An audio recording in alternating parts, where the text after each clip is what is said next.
आज की कहानी का शीर्षक है सभ्यता का रहस्य। यूं तो मेरी समझ में दुनिया की 1001 बातें नहीं आती, जैसे लोग प्रातःकाल उठते ही बालों पर छुरा क्यों चलाते हैं। क्या अब पुरुषों में भी इतनी नजाकत आ गई है कि बालों का बोझ उनसे नहीं संभलता। एक साथ ही सभी पढ़े लिखे आदमियों की आंखें क्यों इतनी कमजोर हो गई हैं। दिमाग की कमजोरी ही इसका कारण है या और कुछ। लोग किताबों के पीछे क्यों इतने हैरान होते हैं, इत्यादि। लेकिन इस समय मुझे इन बातों से मतलब नहीं। मेरे मन में एक नया प्रश्न उठ रहा है और उसका जवाब मुझे कोई नहीं देता। प्रश्न यह है कि सभ्य कौन है और असभ्य कौन। सभ्यता के लक्षण क्या हैं। सरसरी नजर से देखिए तो इससे ज्यादा आसान और कोई सवाल ही ना होगा।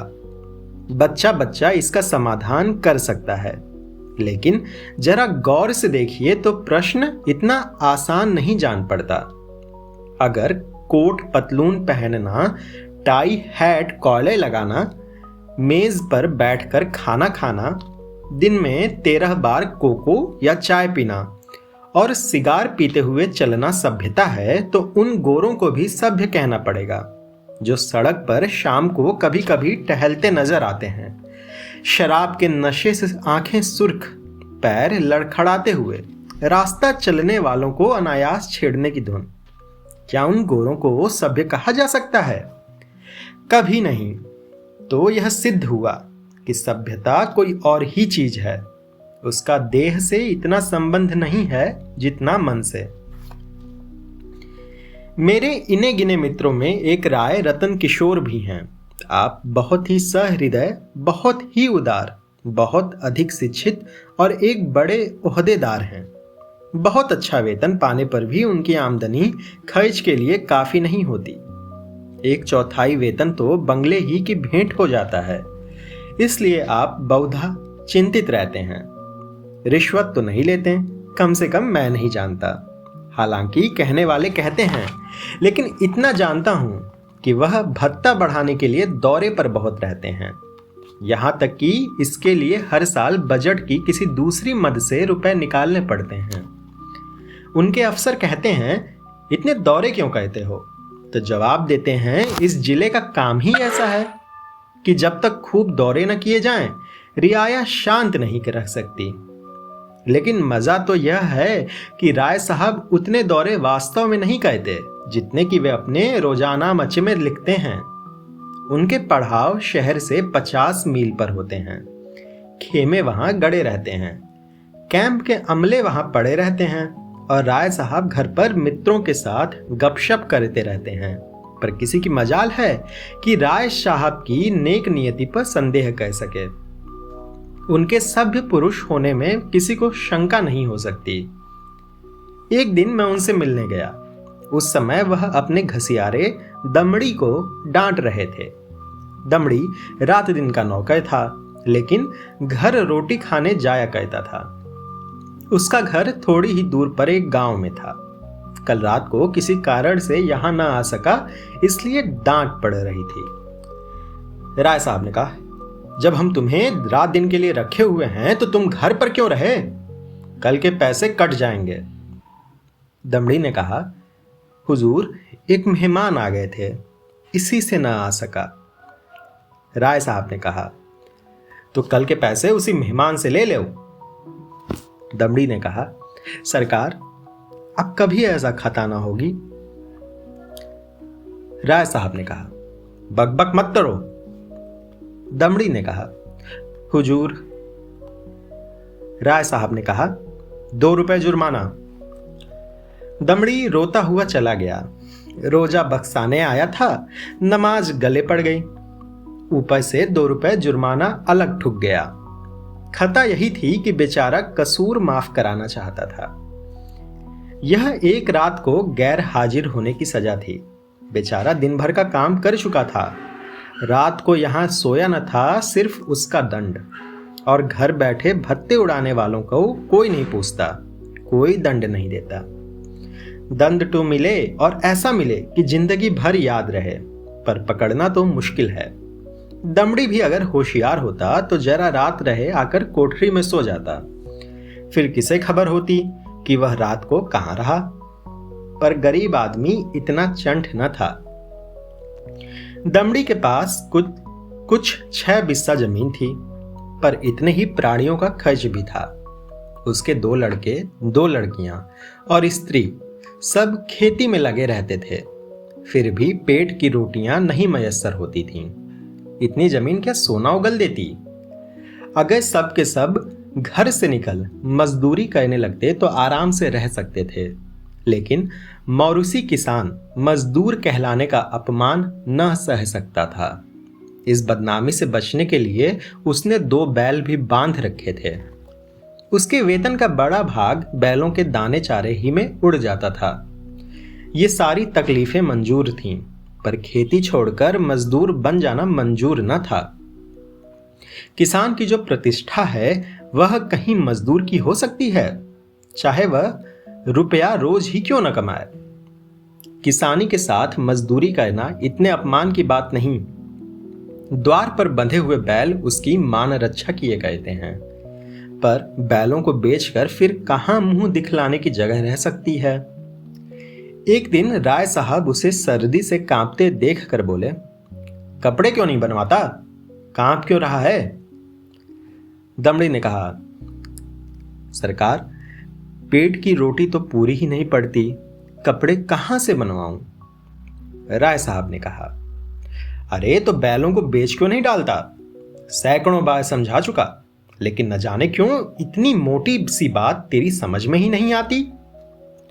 दमड़ी ने कहा, सरकार, बिरादरी में कहीं मुंह दिखाने लायक न रहूंगा, लड़की की सगाई न हो पाएगी, टाट बाहर कर दिया जाऊंगा।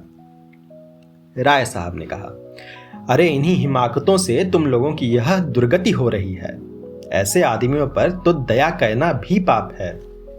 मेरी तरफ फिर कर, क्यों मुंशी जी, इस पागलपन का भी कोई इलाज है? जाड़ों मर रहे हैं, पर दरवाजे पर बैल जरूर बांधेंगे। मैंने कहा, जनाब, यह तो अपनी अपनी समझ है। राय साहब ने कहा, ऐसी समझ को दूर से सलाम कीजिए। मेरे यहां कई पुश्तों से जन्माष्टमी का उत्सव मनाया जाता था। कई हजार रुपयों पर पानी फिर जाता था। गाना होता था, दावतें होती थीं, रिश्तेदारों को न्योते दिए जाते थे, गरीबों को कपड़े बांटे जाते थे। वालिद साहब के बाद पहले ही साल मैंने उत्सव बंद कर दिया। फायदा क्या? मुफ्त में 4-5 हजार की चपत पड़ती थी। सारे कस्बे में बावेला मचा, आवाजें कसी गईं। किसी ने नास्तिक कहा, किसी ने ईसाई बनाया, लेकिन यहां इन बातों की क्या परवाह। आखिर थोड़े ही दिनों में सारा कोलाहल शांत हो गया। अजी बड़ी दिल लगी थी। कस्बे में किसी के यहां शादी हो, लकड़ी मुझसे लें, पुश्तों से रस्म चली आ रही थी। वालिद तो दूसरों से दरख्त मोल लेकर इस रस्म को निभाते थे। थी हिमाकत या नहीं, मैंने फौरन लकड़ी देना बंद कर दिया। इस पर भी बहुत लोग रोए धोए, लेकिन दूसरों का रोना धोना सुनूं या अपना फायदा देखूं? लकड़ी से ही कम 500 रुपए सालाना की बचत हो गई। अब कोई भूल कर भी इन चीजों के लिए दिक कहने नहीं आता। मेरे दिल में फिर सवाल पैदा हुआ, दोनों में कौन सभ्य है? कुल प्रतिष्ठा पर प्राण देने वाला मूर्ख दमड़ी या धन पर कुल मर्यादा को बलि देने वाले राय रतन किशोर? राय साहब के इजलास में एक बड़े मार्के का मुकदमा पेश था। शहर का एक रईस खून के मामले में फंस गया था। उसकी जमानत के लिए राय साहब की खुशामदें होने लगी। इज्जत की बात थी।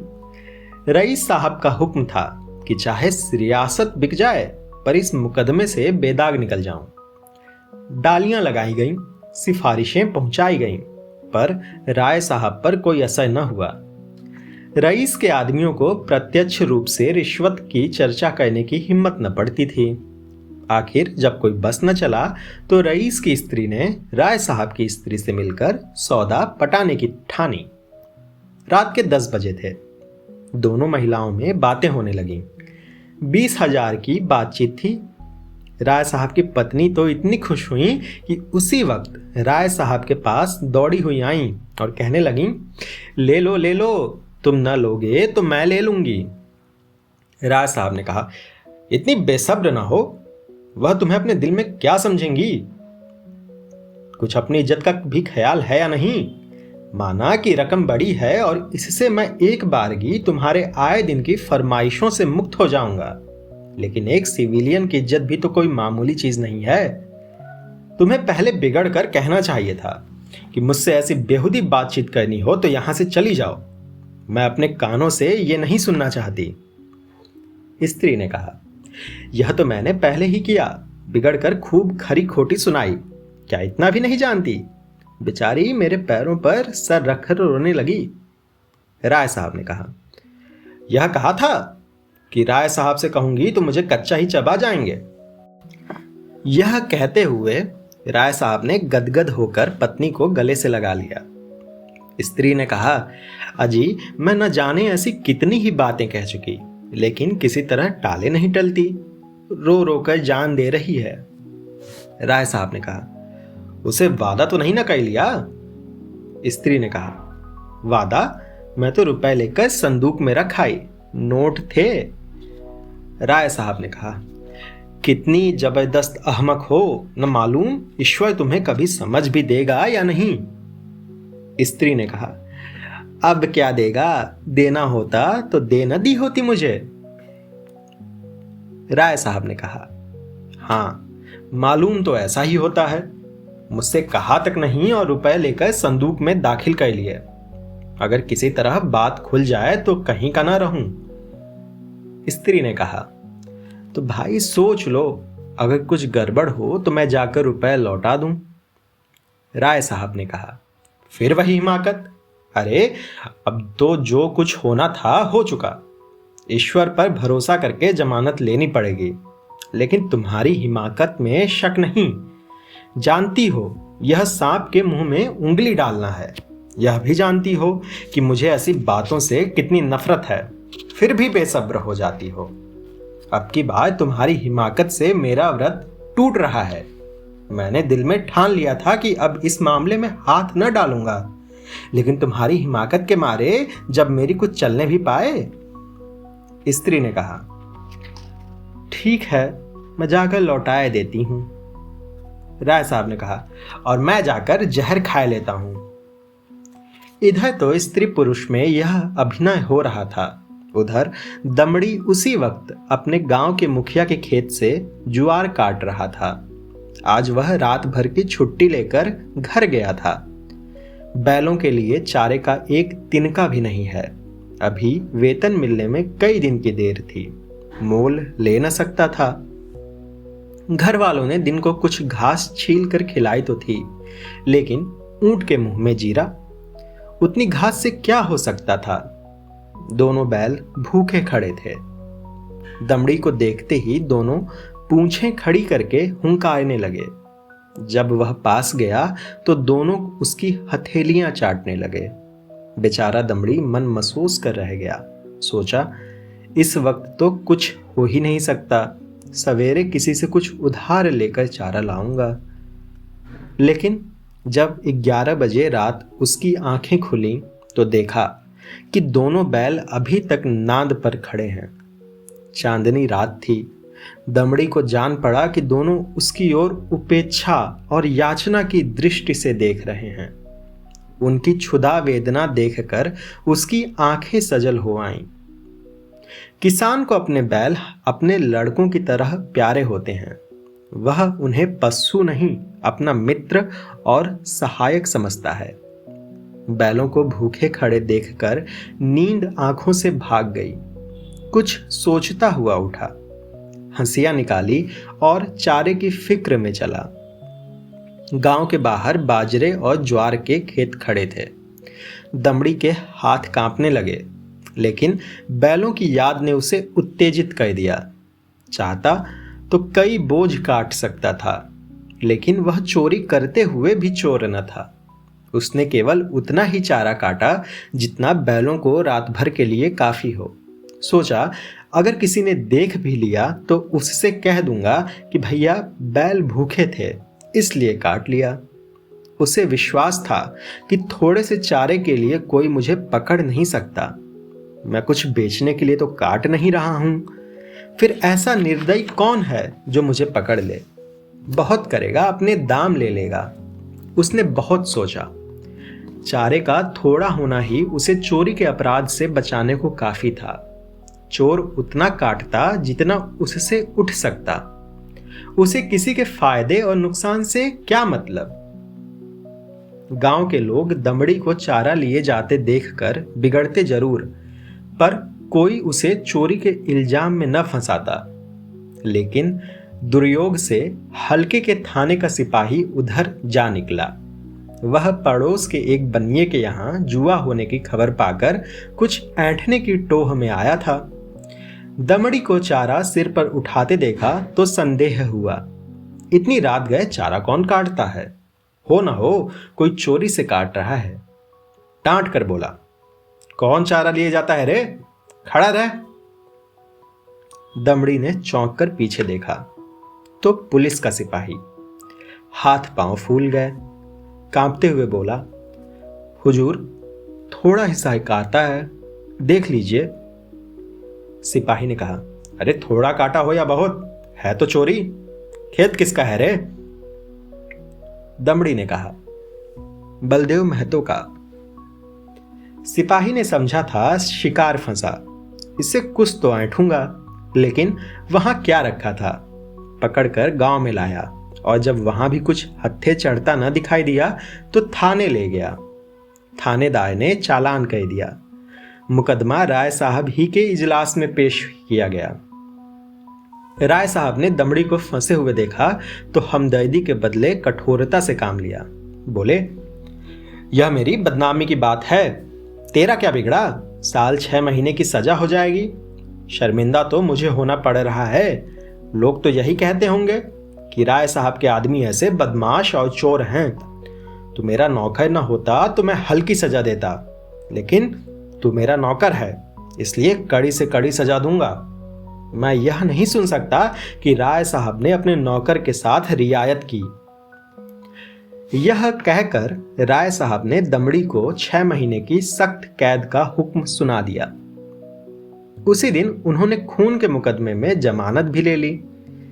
मैंने दोनों वृत्तांत सुने और मेरे दिल में यह ख्याल और भी पक्का हो गया कि सभ्यता केवल हुनर के साथ ऐब करने का काम है।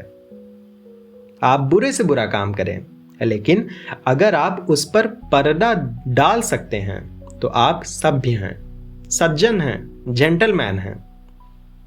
और अगर आप में यह सिफत नहीं है तो आप असभ्य हैं, आप गंवार हैं, आप बदमाश हैं। यही सभ्यता का रहस्य है। तो अगर आपको ये कहानी पसंद आई हो तो आने वाले सफर में साथ बने रहिएगा। तब तक के लिए अपना ख्याल रखिए। नमस्कार।